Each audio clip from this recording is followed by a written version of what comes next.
हर महीने में 2 एकादशी पड़ती है, एक कृष्ण पक्ष में और दूसरा शुक्ल पक्ष में।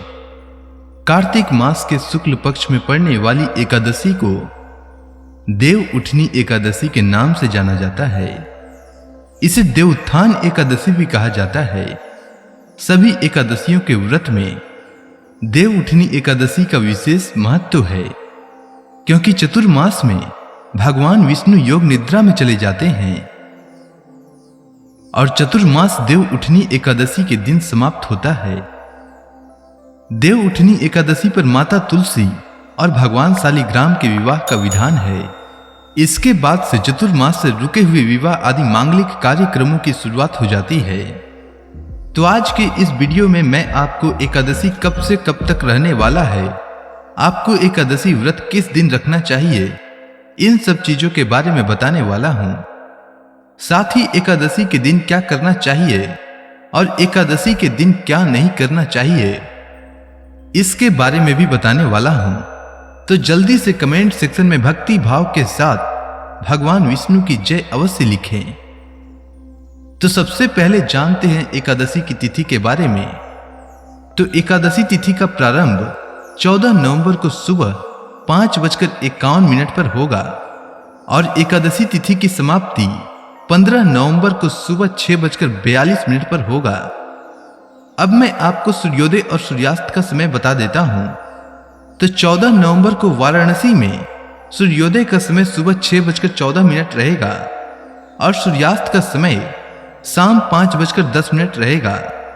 दिल्ली का समय आप स्क्रीन पर देख सकते हैं।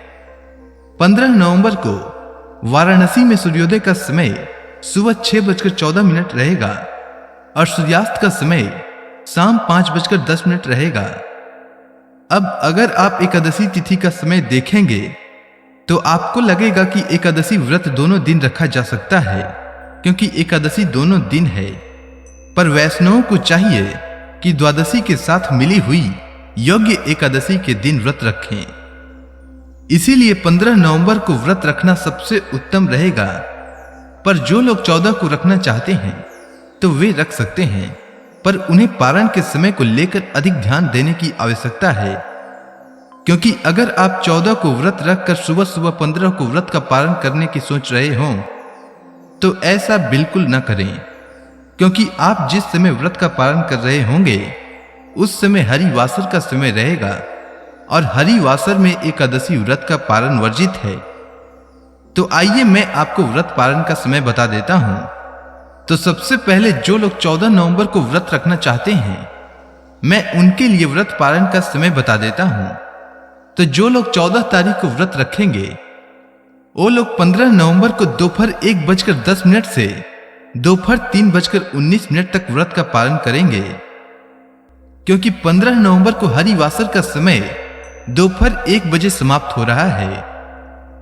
अब जो लोग एकादशी व्रत 15 नवंबर को रखना चाहते हैं तो उनके लिए पारण का समय 16 नवंबर को सुबह 6:16 से सुबह 8:04 तक रहेगा। आपको इसी समय व्रत का पालन करना चाहिए और आप लोग सुबह सुबह सूर्योदय के बाद व्रत का पालन कर सकते हैं।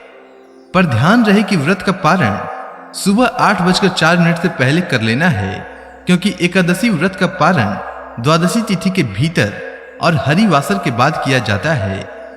अगर आपको अभी भी किसी प्रकार का मन में प्रश्न है कि एकादशी 15 को क्यों है, तो आप मेरा पिछला वीडियो देव उठनी एकादशी कब है अवश्य देखें। उसमें मैंने विस्तार से बताया है, शायद आपको पसंद आए। अब आइए जानते हैं एकादशी पूजा विधि के बारे में। तो एकादशी के दिन सुबह जल्दी उठकर स्नान आदि से निवृत्त हो जाएं। उसके बाद घर के मंदिर में दीप प्रज्वलित करें। उसके बाद भगवान विष्णु का गंगा जल से अभिषेक करें और भगवान विष्णु को पुष्प और तुलसी दल अर्पित करें। भगवान की आरती करें, भगवान को भोग लगाएं।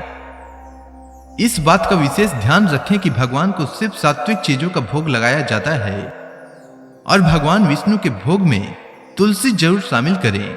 ऐसा माना जाता है कि बिना तुलसी के भगवान विष्णु भोग ग्रहण नहीं करते हैं। देवउठनी एकादशी के दिन तुलसी विवाह भी होता है। इस दिन भगवान विष्णु के शालिग्राम अवतार और माता तुलसी का विवाह का विधान है। इस दिन माता तुलसी और शालिग्राम भगवान की भी विधि विधान से पूजा करें। इस पावन दिन भगवान विष्णु के साथ ही माता लक्ष्मी की भी पूजा करें। इस दिन भगवान का अधिक से अधिक ध्यान करें। अब जो लोग 14 नवंबर को एकादशी व्रत रख रहे हैं, उन्हें एक और बात का ध्यान रखना चाहिए कि 14 नवंबर को रविवार है और रविवार के दिन भगवान विष्णु को तुलसी का भोग लगाते हैं। तो इस दिन तुलसी के पत्ते नहीं तोड़ें, क्योंकि रविवार के दिन तुलसी के पत्ते नहीं तोड़े जाते हैं। तो इसके लिए शनिवार के दिन ही तुलसी के पत्ते तोड़कर रख लें, यानी कि आज ही तोड़कर रख लें। अब आइए जानते हैं कि एकादशी के दिन क्या करना चाहिए और क्या नहीं करना चाहिए। तो एकादशी के दिन नमक तेल अनवर्जित है। इस दिन मांस भूलकर भी नहीं खाना चाहिए। मसूर की दाल, चने का साग, कांतों का साग, इन सब चीजों का त्याग करना चाहिए। इस दिन जुआ नहीं खेलना चाहिए और भोग विलास से दूर रहना चाहिए। ब्रह्मचर्य का पालन करना चाहिए। गलत लोगों की संगति से दूर रहना चाहिए। बड़ों का सम्मान करना चाहिए। इस दिन पान खाना, दातुन करना, दूसरे की निंदा करना तथा चुगली करना एवं पापी मनुष्यों के साथ बातचीत करना, यह सब त्याग देना चाहिए। इस दिन क्रोध, मिथ्या भाषण, इन सब चीजों का त्याग करना चाहिए। इस दिन भगवान विष्णु के मंत्रों को अपने कंठ का भूषण बनाना चाहिए। इस दिन एकादशी व्रत कथा अवश्य सुनना चाहिए और दूसरों को भी सुनाना चाहिए। इससे भगवान विष्णु अति प्रसन्न होते हैं और व्रत का पूरा फल प्राप्त होता है। उम्मीद है आपको देवउठनी एकादशी से जुड़ी जानकारी अच्छी लगी होगी। अगर आपको यह वीडियो पसंद आई हो तो कमेंट सेक्शन में ओम नमो भगवते वासुदेवाय नमः लिखना न भूलें। धन्यवाद।